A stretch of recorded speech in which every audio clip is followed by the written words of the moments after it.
Assalamualaikum warahmatullahi wabarakatuh. Nama saya Nur Alif Fakrullah bin Al-Babji dan saya dari kumpulan 7.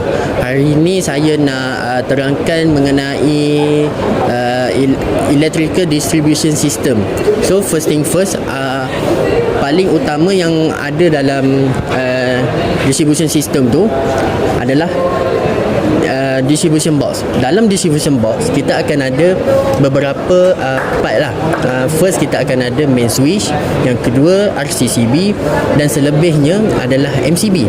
Okey, kita pergi kepada fungsi main switch. Main switch ni adalah master untuk semua sekali. Contohnya kalau kita on main switch ni, semua akan ikut on, dan kalau kita off, dan semua akan automatic off. So yang kedua RCCB. RCCB ni dia macam main switch, tapi fungsi dia lain sikit lah. Dia untuk kawal arus elektrik, untuk dibahagikan kepada MCB lah. Yang okey, dan seterusnya MCB adalah fungsi dia untuk mengalihkan arus elektrik dari kotak DB kepada peralatan elektrik yang lain. Okey. Seterusnya fungsi busbar. Fungsi busbar ni dia untuk mengagihkan arus elektrik kepada semua MCB ni, supaya orang kata satu untuk kemas lah, yang kedua untuk supaya kita tak gunakan terlalu banyak wire.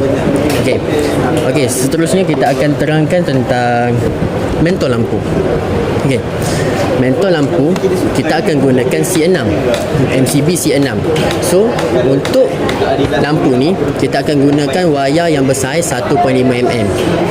Okey, wayar tu kita akan sambungkan dalam C6 dan kita akan tarikkan wayar live. Wayar live kita akan tarik, kita akan pergi ke switch lampu dahulu. Jadi lepas tu wayar live tu kita akan tarik dari switch lampu, kita akan pergi ke mentol. Seterusnya kita akan tarik wayar bumi dan juga wayar neutral, terus kepada mentol. So sekarang kita akan cuba onkan switch lampu ni, sama ada dia akan berfungsi ataupun tak.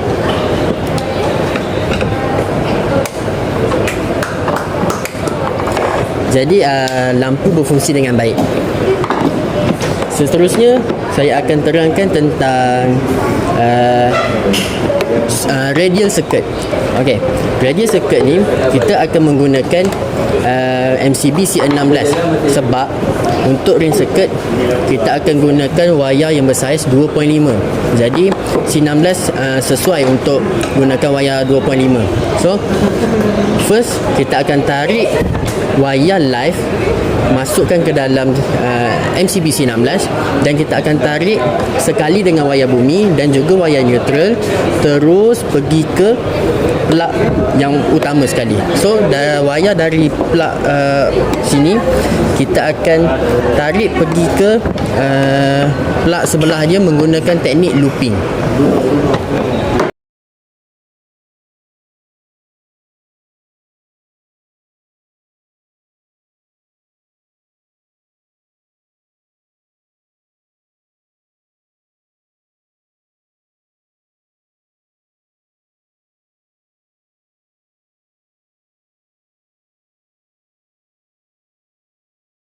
Kedua-dua plug berfungsi dengan baik. Okey, baik, seterusnya saya akan teruskan kepada ring circuit, water heater dan kipas. Okey, pertama sekali ialah ring circuit, di mana ring circuit di sini kita menggunakan DB MCB C32 dengan saiz wayar 4 mm. Macam mana cara kita untuk sambungkan soket ni dengan DB ialah kita tarik wayar live neutral dengan earth pergi kepada soket. Selepas itu kita menggunakan teknik looping untuk pergi kepada soket yang sebelah lagi, dan kemudiannya kita tarik semula wayar tersebut kembali kepada DB. Sekarang kita akan coba uji ring circuit kita, adakah ia berfungsi dengan baik ataupun tidak. Kita percobaan yang pertama. MCB 32. Nampaknya soket yang pertama berfungsi dengan baik. Kita terus kepada soket yang kedua.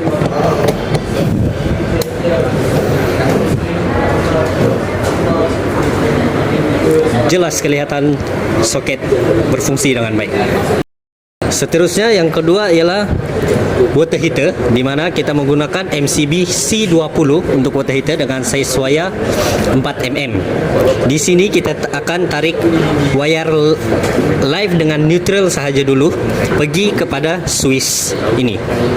Dan kemudiannya kita akan tarik lagi wire live tadi dengan neutral kepada soket. Dan seterusnya wire earth ni pula kita akan tarik terus kepada soket. Dan di sini kita boleh cuba untuk MCB C20 bagi water heater. Nampaknya dia berfungsi dengan baik.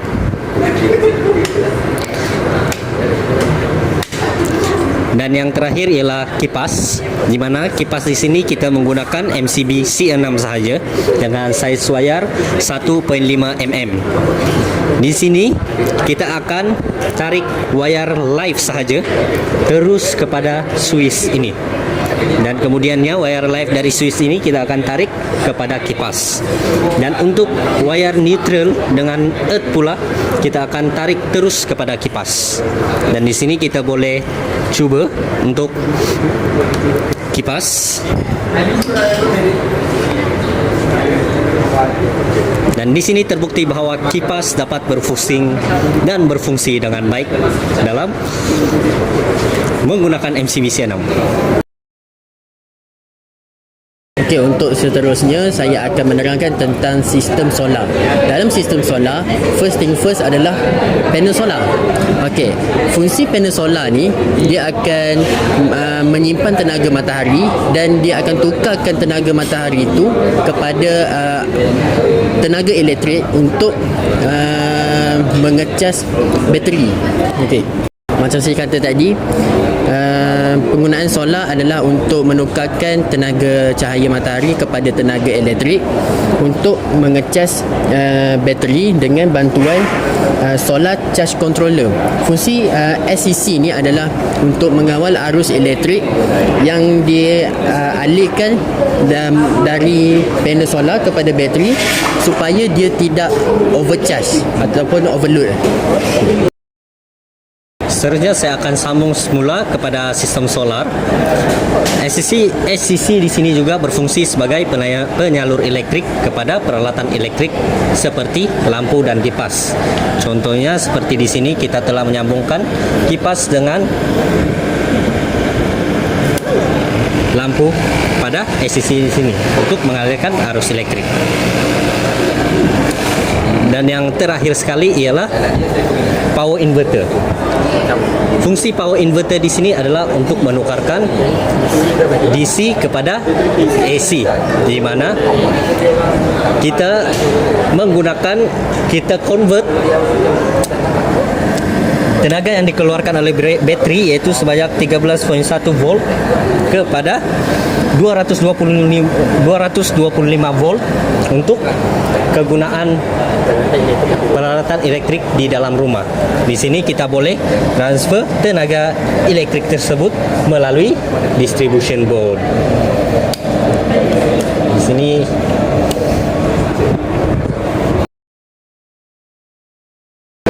itu sahaja dari grup kami, grup 7, tentang sistem solar dan electrical distribution board. Sekian, terima kasih.